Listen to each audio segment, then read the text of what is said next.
बिस्मिल्लाहिर्रहमानिर्रहीम। अस्सलाम वालेकुम नाज़रीन, आप मेरा यूट्यूब चैनल देख रहे हैं। मैं इमरान खान। कल एक स्टोरी मैंने आपके सामने शेयर की थी अपने वीलॉग में कि वज़ीर आला पंजाब उस्मान बुज़दार की मुबैना तौर पे करप्शन की कहानी, यानी एक सड़क बन रही थी रिंग रोड, उसको उन्होंने ज़बरदस्ती रोका। हालांकि कोई कानूनी रुकावट भी नहीं है, किसी किस्म की और रुकावट भी नहीं है। बतौर वज़ीर आला उनके पास ये इख्तियार मौजूद है कि वो अपनी टीम से कहें कि इस सड़क को मुकम्मल करो।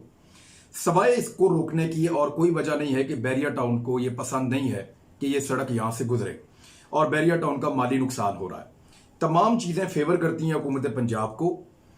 शहबाज शरीफ साहब ने अपने 2 साल जो आखिरी हैं उनमें उनके पास मौका था, लेकिन अपने बच्चों के हाथों मजबूर होके, खासतौर पर सलमान शहबाज का बड़ा अच्छा ताल्लुक था जहां पे मलिक रियाज साहब के साथ, और ये सारी दुनिया जानती है। तो फिर सलमान शहबाज साहब की वजह से ये मुकम्मल नहीं हुई। अली इमरान का भी अच्छा ताल्लुक था जो दामाद है शहबाज शरीफ साहब का। उसके बाद जब हुकूमत आई पाकिस्तान तरीके इंसाफ की, तो पाकिस्तान तरीके इंसाफ की हुकूमत जब आई तो एक यहाँ पे मुजतबा प्राचा नामी कमिश्नर थे, ये कायम मकाम लगे हुए थे। यानी ये जो एक हुकूमत आती है ना इंटरम पीरियड, उसके बीच में जो लगते हैं लोग, ये वो ब्यूरोक्रेसी की वो लॉट थी। ये पॉलिटिकल हुकूमत ने नहीं लगाया हुआ था। मुजतबा प्राचा ने बड़ी दलेरी दिखाई क्योंकि उनके पास इख्तियारात थे। हुकूमत नई नई आई थी, उन्होंने बैरिया टाउन के जाके 73 मकानात और 4 प्लाजे गिरा दिए और हैरान करके रख दिया सबको। तो बड़ा जबरदस्त काम किया था उस आदमी ने, जो कमिश्नर था, पता नहीं आजकल कहां पे है। लेकिन उसके बाद क्या हुआ कि उस्मान बुज़दार साहब को ताल्लुकात बन गए और फिर उन्होंने ये काम रोक दिया। अब कभी कहते हैं सड़क इधर से निकालेंगे, वो मैंने आपको मैप दिखाया हुआ है, वो मैप की आप वीडियो अभी भी देखें।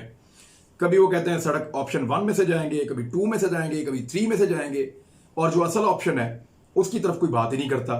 और सड़क के वो रास्ता भी परचेज कर लिए, बैरिया टाउन को पैसे भी दे दिए, और अदालत भी कहीं पे रुकावट नहीं है। जो एडवोकेट जनरल है उसने लिख के दिया है कि हुकूमत पंजाब जब चाहे काम करे, कोई नहीं रोक सकता। इसी तरह से जो रिंग रोड के वकील हैं अहमद अवैस, उन्होंने भी लिख कर दिया है कि नहीं रोक सकता कोई ऐसी अदालती कार्रवाई इसके रास्ते में नहीं आ सकती, आप इसको बनाइए। और जजेस साहिबान जो है वो भी खुल के बात कर चुके हैं लाहौर हाई कोर्ट के। तो केस बड़ा क्लियर है, सवाए इसके कि बैरिया टाउन की ताकत और उनके ताल्लुकात, और दूसरी तरफ उस्मान बुज़दार साहब का ये ना चाहना कि ये सड़क मुकम्मल हो। मुबैना तौर पे इसको करप्शन कहा जा सकता है। अब जब मैंने ये स्टोरी की है तो इसके कुछ और पहलू हैं, वो आपके सामने रखता हूं, और एक और करप्शन आज आपको बताते हैं। ये बड़ी बारीक वारदात डाली है। मैं ये समझ रहा था कि शायद शहबाज शरीफ साहब के रिश्तेदार अक्लमंद थे और उन्हीं को पता था कि कैसे दाव लगाना है, लेकिन ये तो उनसे भी बड़े सियाने आ गए हैं। और ये क्या करते हैं, कैसे करते हैं, ये आपको इंशाल्लाह मैं बताऊंगा। और उसके बाद हम उम्मीद करेंगे इन्वेस्टिगेशन करने वाले इदारों से, नैब से और बाकी इदारों से, एंटी करप्शन से, कि वो थोड़ी सी हिम्मत पकड़ें और इनके खिलाफ कार्रवाई करें। लेट्स सी क्या होता है। बहरहाल मैं अब आपके सामने रखता हूं कि 3 चीजें मैंने नोट की उस्मान बुज़दार के खिलाफ ये खबर देने के बाद। पहली चीज मैंने ये नोट की कि मुझे बहुत सारे टेलीफोन आए, बहुत सारे, हर किस्म के इदारों के लोग हैं उसमें। उसके अंदर ब्यूरोक्रेसी के लोग हैं, उसके अंदर पॉलिटिकल लोग हैं, उसके अंदर कारोबारी लोग हैं, बिजनेसमैन हैं। बहुत सारे लोगों के टेलीफोन कॉल है। मैं अभी तक सुन रहा था, अभी थोड़ी देर पहले भी मैंने एक कॉल सुनी है। तो बार बार फोन आ रहे थे और वो सब लोग मुझे एक बात कह रहे थे, हमारा नाम ना है तो हम भी आपको कुछ बताते हैं। यानी उनमें से बहुत सारे लोगों ने मुझे ये कहा, कई लोगों ने अप्रिशिएट किया कि जी आपने बड़ा अच्छा काम किया, लेकिन जिन लोगों ने मुझे कहा कि हमारे पास इंफॉर्मेशन है, हम आपको देते हैं कि ये और क्या क्या करप्शन कर रहे हैं, या इस गेम के अंदर एक्चुअली और क्या हो रहा है और कैसे पैसे कमाए जा रहे हैं, वो ये कह रहे हैं कि हमारा नाम ना आए। इस चीज ने मुझे हैरान करके रख दी। वो इसलिए कि ये इतने तगड़े हैं कि नाम ना आए। यानी जो लोग मुझे फोन कर रहे हैं वो खुद बड़े तगड़े लोग हैं, बड़े तगड़े बिजनेसमैन हैं, तगड़े सियासतदान हैं, तगड़े इदारों के अंदर बैठे हुए हैं। वो कहते हैं हमारा नाम अगर ना आए तो खान साहब आपको सबूत और मालूमात हम दे देते हैं।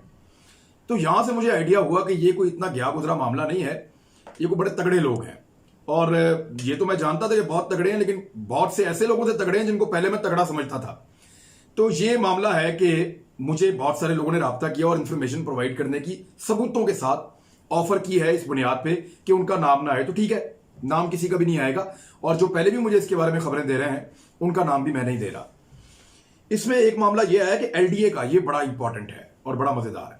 इन्होंने एलडीए में एक ऐसी वारदात की है, वजीर आला पंजाब ने अपने महकमों के साथ और लोगों के साथ मिलकर, कि आप सर पकड़ के बैठ जाएंगे। एलडीए के कवानीन में इस किस्म की तरामीम और तब्दीलियां की गई हैं तरक्की के नाम के ऊपर, जो तो हो नहीं रही, तरक्की तो नहीं हो रही, लेकिन उसके नाम के ऊपर ऐसी तब्दीलियां की गई हैं कि अरबों रुपए चंद ग्रुपों ने दिनों में कमा लिए।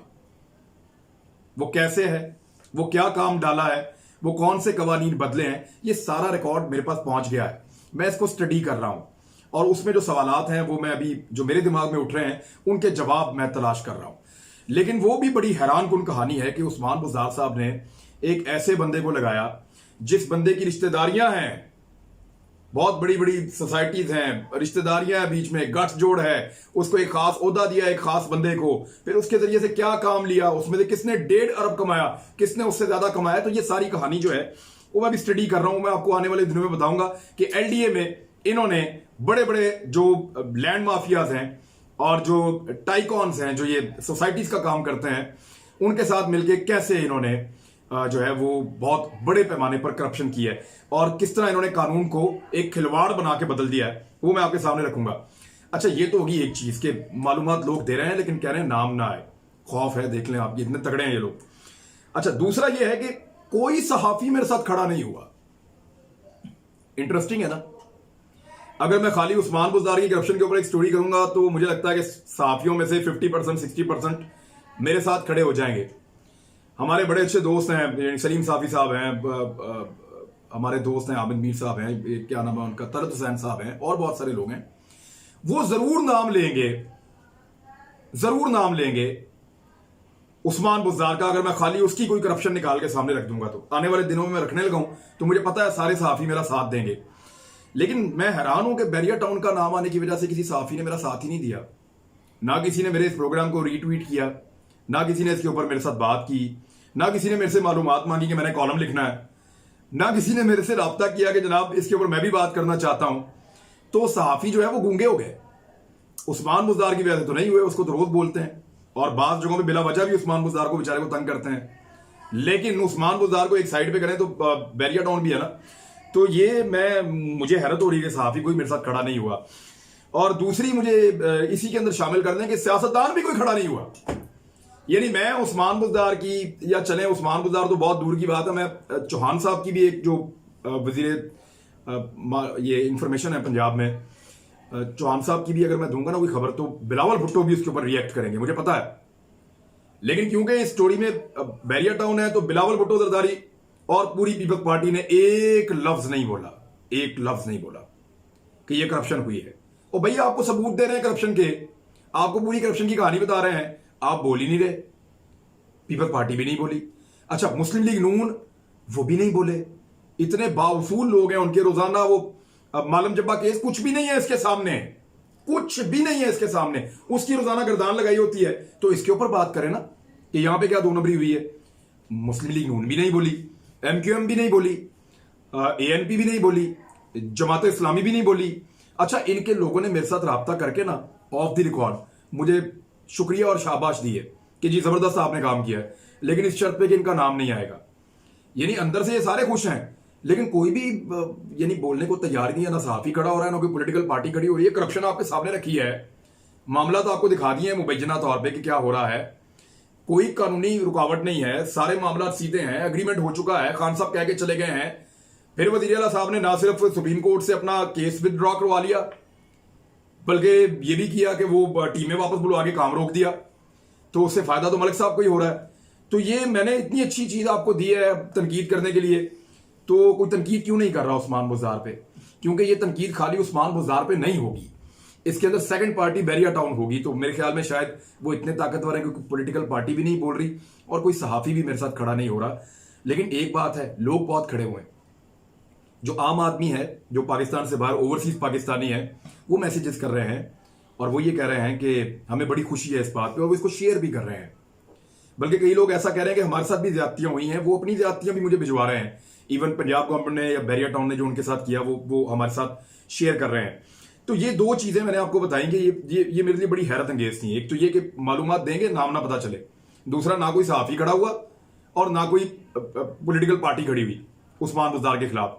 लेकिन अगर उस्मान बुज़दार के खिलाफ ये कहानी अकेले होती तो 100% सारे के सारे खड़े हो जाते। नंबर 3, मुझे कुछ लोगों ने ये कहा, लोग प्यार करते हैं, उनका बहुत शुक्रिया, कि जी आप अपना बहुत ख्याल रखिएगा, अपनी मूवमेंट का, लोगों का आने जाने में या सिक्योरिटी का, इन चीज़ों का। तो वो अल्लाह ताला की ज़ात है, वो हिफाजत करने वाली है, लेकिन लोगों को ये कंसर्न है। तो इससे भी मुझे आइडिया हो रहा है कि ये लोग कितने खौफजदा हैं कि ये वाकई एक सिस्टम पूरा ऑपरेट करता है इन लोगों के लिए, और आप वहां पे बाज़-औक़ात बेबस हो जाते हैं। लेकिन खबर तो आप दे सकते हैं, वो मैंने दे दी है। कमिश्नर लाहौर आसिफ बिलाल लोधी का मेरे साथ रब्ता हुआ है, किसी के थ्रू उन्होंने रब्ता किया मेरे साथ, और उन्होंने मेरे सामने एक चीज़ रखी कि राणा अरशद नामी जो आदमी है, वो मेरे दौर के अंदर उसको बना दिया गया था रिंग रोड अथॉरिटी का चेयरमैन, और वो फिर इख्तियारात उसके पास चले गए थे, उसने काम नहीं किया। तो मैंने कहा जी आप पिन पॉइंट कर सकते थे, आपने मेरे सवालात अपनी जगह पे थे, लेकिन उन्होंने कहा जी मेरे आने से पहले इसको लगा दिया गया था, तो मेरा उसमें किरदार नहीं है, मैं उस पर काम कर नहीं सकता था। तो मैंने उनसे 2 गुजारिशात की हैं आप लोगों के बिहाफ पे। मैंने कहा जी आप हमें मुतमईन कर दें पाकिस्तान के लोगों को, और खासतौर पे मुझे भी गलत साबित कर दें, मुझे बड़ी खुशी होगी। नंबर 1, जो अदालत के अंदर मामला पेंडिंग है और आप ही गए थे और आपने वापस ले लिया है सुप्रीम कोर्ट में, आप अदालत में जाएं और चैलेंज करें। नंबर 1, उस्मान बुज़दार की बात आपने नहीं माननी, आपने चैलेंज करना है। तो दूसरी, मैंने उनसे कहा कि आप फौरी तौर पे जो है वो यहाँ पे कमिश्नर लाहौर को मैंने कहा कि आप इस सड़क को उसके असल मुकाम से शुरू करें और असल रास्ते पे आप उसको लेकर जाएं। तो फिर मैं अपने आप को समझूंगा कि आपके खिलाफ जो हमने खबर दी वो गलत दी, आपसे ऑन एयर माफी भी मांगेंगे और आपको शाबाश भी देंगे और आपकी तारीफों के पुल बांधेंगे आपकी। आप ये 2 काम कर दें तो उस पर मुझे लगा कि वो शायद उनके लिए मुश्किल है, लेकिन उन्होंने कमिटमेंट दी है। नंबर 1, वो अदालत के अंदर भी बैरियर टाउन का मुकाबला करेंगे। नंबर 2, वो ये सड़क को उसके असल रास्ते के ऊपर से बनाकर दिखाएंगे। अच्छा, ये 2 चीजें जो हैं कमिश्नर लाहौर ने कही हैं। मैंने उनसे ये कहा था कि ये 2 चीजें अगर आप करें तो मैं मान जाऊंगा कि आपका इस बेईमानी से कोई ताल्लुक नहीं है। तो अब देखते हैं आने वाले दिनों में वो कर पाते हैं या नहीं कर पाते। अब मैं एक चीज आपको और बताऊं कि मीटर डाउन हो चुका है। मीटर डाउन हो चुका है का मतलब आप सारे समझते हैं कि जब पुराने जमाने में टैक्सी या रिक्शा चलता था तो उसका मीटर ऐसे डाउन कर देते थे। मीटर डाउन होने पे ये होता है कि अब उसके बाद आपका टाइम शुरू हो जाता है, जितनी गाड़ी चलती है उसके पैसे आपको देने पड़ते हैं। मीटर डाउन ना हो तो फिर आपको पैसे नहीं देने पड़ते। अब जब ये इमरान खान साहब आए हैं 13 जून 2020 को लाहौर, तो उस दिन से मीटर डाउन हो चुका है। अब जो पैसे हैं वो पंजाब हुकूमत को देने पड़ेंगे, चाहे काम करवाएं चाहे ना करवाएं। 1 अरब रुपया तो सीधा सीधा खसारा है, और उसके साथ जो है कोई 50 करोड़ का एक और है। ये 150 करोड़ रुपया सालाना जो है वो हुकूमत पंजाब को पड़ेगा, काम करवाएं या ना करवाएं। 150 करोड़ रुपए सालाना, ये काम ना करवाएं चाहे करवाएं। अब 1 महीने से ऊपर टाइम जाया कर दिया है। वो जो एनएलसी वाले हैं वो हाथ पे हाथ रख के बैठे हैं कि कब हुकूमत पंजाब हमें इजाजत दे और हम ये काम शुरू करें। लेकिन मीटर उनका डाउन है, उनके बंदे यहां पे आके बैठे हुए हैं और हुकूमत पंजाब उनको काम करने नहीं दे रही। और किसी के बाप का पैसा तो नहीं जा रहा, पैसा तो जा रहा है आपका और मेरा खून पसीने की कमाई का जो हम टैक्स देते हैं, वहां से पैसा जा रहा है। तो किसी को परवाह क्यों नहीं? परवाह होनी चाहिए। हमारे 1-1 रुपए की आपको परवाह होनी चाहिए। तो ये जो 150 करोड़ रुपया सालाना आप देंगे जुर्माने, और इसके जो टूल प्लाजा वगैरह इकट्ठा नहीं होगा, और ओवरऑल 150 करोड़ ये बनता है। उसकी डिटेल में मैं नहीं जाता, लेकिन मैंने जो कैलकुलेशन मैंने निकाली थी वो 150 करोड़ रुपया सालाना ये इनको हुकूमत पंजाब का नुकसान होगा अगर ये इसके ऊपर काम शुरू नहीं करवाएंगे। तो ये बात हमें याद रखनी पड़ेगी। और अभी 3 महीने जब मुकम्मल होंगे तो पहला नोटिस आ जाएगा कि आपने काम क्यों शुरू नहीं करवाया। ये पहला नोटिस आएगा, और फिर उसके बाद हुकूमत पंजाब को पैसे देने पड़ेंगे। ये है सूरत हाल इस वक्त भी। और हाँ, एक और चीज, वजीर आजम हाउस ने हाथ खड़े कर दिए हैं। उन्होंने कहा कि जी हमारा इससे कोई ताल्लुक नहीं है, और हमने उस्मान बुज़दार को नहीं कहा कि ये सड़क को रोको या बनाओ। मेरे साथ 2-3 लोगों की बात हुई है, उन्होंने कहा जी इमरान खान का इसमें कोई किरदार नहीं है, उस्मान बुज़दार का इसमें अगर रोल है तो है, वो किसके कहने पे कर रहा है। अगर वो ये कहता है कि इमरान खान के कहने पे मैं कर रहा हूं तो ये ज्यादती है, उस्मान बुज़दार साहब ये खुद कर रहे हैं, इसमें इमरान खान साहब का कोई लेना देना नहीं है। वो गए थे जाके सारे मामला सीधे करवा के ऑर्डर देकर आए थे। अब इसके ऊपर काम आगे ना बढ़ाना, इसके लिए अगर कोई रिस्पॉन्सिबल है तो वो उस्मान बुज़दार साहब या हुकूमत पंजाब है। अब जो एलडीए की कवानीन तब्दील किए इन्होंने, उसके ऊपर मैं थोड़ा सा काम कर लूं, वो मैं आपको बताऊंगा कि इन्होंने कौन सा बंदा एलडीए का चेयरमैन लगाया, वो किसका रिश्तेदार है, और उसने किसको मैसेजेस किए, और फिर इमरान खान साहब ने उसको क्या मैसेज किया, और उसके बावजूद उन्होंने क्या कार्रवाई डाली, और उसमें किस किस का क्या किरदार है। वो पूरे सबूत, कागजात, हर चीज आपके सामने रखूंगा। बस थोड़ा सा इंतजार करें, वो भी आपको बताएंगे। और ये वाली जो स्टोरी है इसको हम फॉलो कर रहे हैं, इसमें कोई नए डॉक्यूमेंट्स हैं वो भी आपके साथ शेयर करूंगा। ये 4-5 चीजें बनती हैं, स्टोरीज बनती हैं, इंशाल्लाह आपके सामने मैं रखूंगा। क्योंकि उस्मान बुज़दार साहब के बारे में ये तासुर के वो बहुत ईमानदार और शानदार आदमी है, तो उनको ये काम मुकम्मल करना चाहिए था। ये काम रोक के कौम का पैसा जाया करना ये एक बहुत बड़ा सवालिया निशान है, और इसी को मुबैना तौर पे करप्शन कहते हैं। अब तक के लिए इतना ही, अपना ख्याल रखिएगा और हमारे चैनल का भी। अल्लाह हाफिज।